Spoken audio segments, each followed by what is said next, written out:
തരുൺ മൂർത്തി സംവിധാനം നിർവഹിച്ച മോഹൻലാൽ ചിത്രം തുടരും തിയേറ്ററുകളിൽ മികച്ച പ്രകടനവും മികച്ച കളക്ഷനും നേടി മുന്നേറുകയാണ്. 6 ദിവസം കൊണ്ട് 100 കോടി ക്ലബിൽ ഇടം നേടിയ ചിത്രത്തിൽ മോഹൻലാലിന്റെ പ്രകടനത്തെ വാനോളം പുകഴ്ത്തുകയാണ് ആരാധകർ. സിനിമയുടെ മേക്കിംഗും മോഹൻലാലിന്റെ പെർഫോമൻസും മികച്ചു തന്നെ നിൽക്കുന്നു എന്നാണ് പ്രേക്ഷകർ അഭിപ്രായപ്പെടുന്നത്. ഇപ്പോഴത്തെ ചിത്രത്തിന്റെ സക്സസ് ട്രെയിലർ റിലീസ് ചെയ്തിരിക്കുകയാണ് അണിയറ പ്രവർത്തകർ. ചിത്രത്തിലെ പ്രധാന രംഗങ്ങളെയും കഥാപാത്രങ്ങളെയും ഉൾക്കൊള്ളിച്ചുള്ള ട്രെയിലർ ആരാധകർ ഇതിനോടകം തന്നെ ആഘോഷമാക്കി കഴിഞ്ഞു. ട്രെയിലർ പുറത്തിറങ്ങി 3 മണിക്കൂർ പിന്നിടുമ്പോൾ തന്നെ 3 ലക്ഷത്തിൽ പരം വ്യൂസാണ് വീഡിയോയ്ക്ക് ലഭിച്ചിരിക്കുന്നത്. 2025 ഏപ്രിൽ 25-നാണ് തുടരും തിയേറ്ററുകളിലെത്തിയത്. ബിഗ് ബജറ്റ് ചിത്രങ്ങൾക്കും വൻ ഹൈപ്പിലെത്തുന്ന ചിത്രങ്ങൾക്കും റിലീസ് ദിനത്തിന് ശേഷം കളക്ഷനിൽ ഇടിവ് വരുന്ന കാഴ്ചയാണ് സാധാരണയുണ്ടാവാറുള്ളത്. എന്നാൽ മോഹൻലാൽ വിസ്മയമായ തുടരുമെന്ന ചിത്രത്തിന്റെ കാര്യത്തിൽ സ്ഥിതി വ്യത്യസ്തമാണ്. ഇപ്പോൾ പുറത്തുവരുന്ന റിപ്പോർട്ടുകൾ പ്രകാരം കളക്ഷനിൽ കാര്യമായ ഇടിവില്ല എന്ന് മാത്രമല്ല, റിലീസിന് ശേഷമുള്ള ആദ്യ ശനിയാഴ്ചയേക്കാൾ ബുക്കിംഗ് ചിത്രം 2ാം ശനിയാഴ്ച നേടിയിരിക്കുകയാണ്. കണക്കുകൾ പ്രകാരം ചിത്രത്തിന്റെ കേരളത്തിലെ ഇന്നത്തെ ഷോകൾക്ക് ലഭിച്ച അഡ്വാൻസ് ബുക്കിംഗ് തുക 3.88 കോടിയാണ്.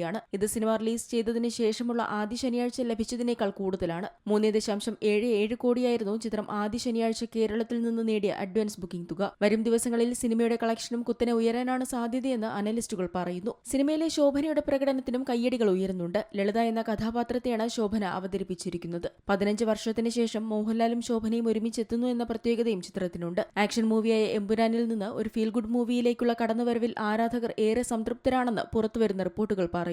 എമ്പുരാന് വലിയ രീതിയിലുള്ള പ്രീ റിലീസ് പബ്ലിസിറ്റി ഉണ്ടായിരുന്നെങ്കിൽ അത്രത്തോളം പ്രൊമോഷനോടെയല്ല തുടരും പ്രേക്ഷകരിലേക്ക് എത്തിയത്. ചിത്രത്തിന് വലിയ രീതിയിൽ തന്നെ ലഭിക്കുന്ന മൗത്ത് പബ്ലിസിറ്റിക്ക് പിന്നാലെ ബോക്സ് ഓഫീസിൽ ഓരോ ദിവസവും സംഭവിക്കുന്ന മാറ്റങ്ങൾ വലിയ രീതിയിൽ ചർച്ചയാകുന്നുണ്ട്. രജപുത്രയുടെ ബാനറിൽ എം രഞ്ജിത്താണ് ചിത്രം നിർമ്മിച്ചിരിക്കുന്നത്. ബിനു പപ്പു, ഫർഹാൻ ഫാസിൽ, മണിയൻപിള്ള രാജു എന്നിവർക്കൊപ്പം നിരവധി പുതുമുഖങ്ങളും ചിത്രത്തിൽ അഭിനയിക്കുന്നു. KR സുനിലിന്റെ കഥയ്ക്ക് തരുൺ മൂർത്തിയും KR സുനിലും ചേർന്നാണ് തിരക്കഥയൊരുക്കുന്നത്. ഷാജികുമാർ ഛായാഗ്രഹണം നിർവഹിക്കുന്ന ചിത്രത്തിന്റെ എഡിറ്റിംഗ് നിഷാദ് യൂസഫ്, ഷെഫീഖ് വിബി എന്നിവർ ചേർന്നാണ് നിർവഹിച്ചിരിക്കുന്നത്. Entertainment desk, Zee Malayalam news.